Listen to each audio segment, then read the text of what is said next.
မှာစီရန်သုံးရမယ်လို့ဘသူကပြောလဲမမို့ဆိုလို့ရှိရင်မျက်နှာမှာအမဲဆက်တစ်စက်မှမရှိဘူးဒါပေမဲ့ဒီလော်တွေကအသက်ထွက်တဲ့ 8% လေးကိုမမို့ကစမ်းနေတာမမို့ရဲ့အသားတွေကထွက်မလာသေးတဲ့အမဲဆက်တွေကိုပို့ကြိုတင်ပြီးတော့နှိမ်နှင်းထားတာပေါ့တော့ဒါကကြဘလို့လူမျိုးတွေအတွက်ကောင်းလဲဆိုတော့မျက်နှာမှာအမဲဆက်ရှိတဲ့လူတွေ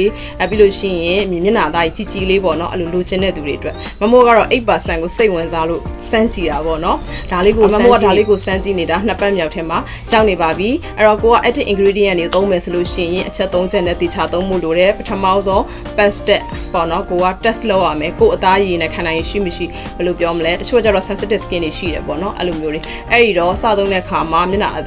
အရင်ဒီစဖြင်းဖြင်းနေမဖြစ်အောင်လို့ pastet အရင်လုပ်ရမယ်ဘယ်မှာဆန်းလို့ရလဲဆိုဒီနရွက်နောက်တွေမှာဆန်းလို့ရတယ်ပြီးရင်ဒီလက်ကောက်ဝက်ဒီနေရာမှာဆန်းလို့ရတယ်ပြီးလို့ရှိရင်ဒီမေးစီမှာပေါ့နော်ပထမနေ့မှာအဲ့လိုဆန်းလို့ရတယ်မမိုးကတော့ဒီမေးစီလေးမှာဆန်းပြီးတော့သုံးတယ်ပေါ့နော်ပထမဆုံးမျက်နှာတစ်ပြင်လုံးကိုမလိမ့်သေးပဲနဲ့ဒီမေးစီလေးမှာအရင် moisturizer လိမ့်တယ်ပြီးလို့ရှိရင်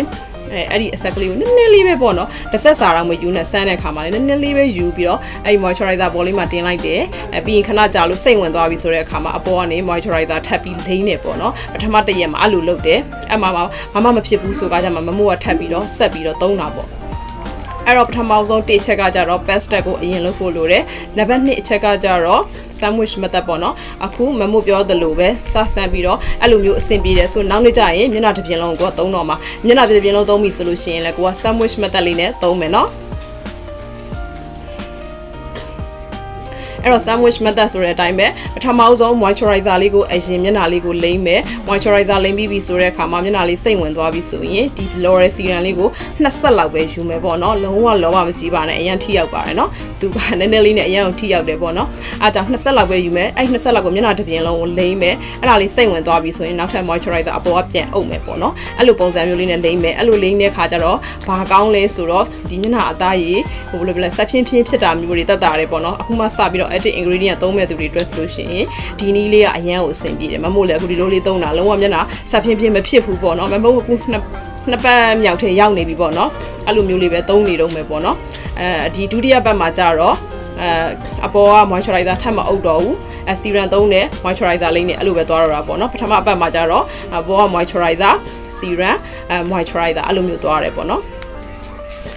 အဲ့တော့ကိုကအဲ့လို sandwich method လေးနဲ့သွားမယ်နောက်တစ်ချက်အရေးကြီးတာကကြပါလဲဆိုတော့ sun cream ပေါ့နော် sun cream ကိုကြတော့ကိုက sun cream ကကြတော့ဒီ added ingredient တွေသုံးနေဆိုရင် sun cream ကအရေးအကြီးဆုံးပဲ sun cream မလိမ့်ဘူးဆိုလို့ရှိရင်ကိုယ့်ရဲ့မျက်နှာကြီးကပို့ပြီးတော့မဲသွားနိုင်တယ်အဲ့ဒီအတွက်ကြောင့်မလို့ sun cream ကတော့မနဲ့မိုးလိမ့်ပြီဆိုတာနဲ့ပဲ sun cream ကိုတည်တည်ချာချာလိမ့်မှာဒါဆိုလို့ရှိရင် okay ပါတယ် moisture ကိုလိမ့်တဲ့ခါမှာလဲ moisture ကတော့ added ingredient မပါတဲ့ AHA BHA vitamin C တွေမပါတဲ့ moisture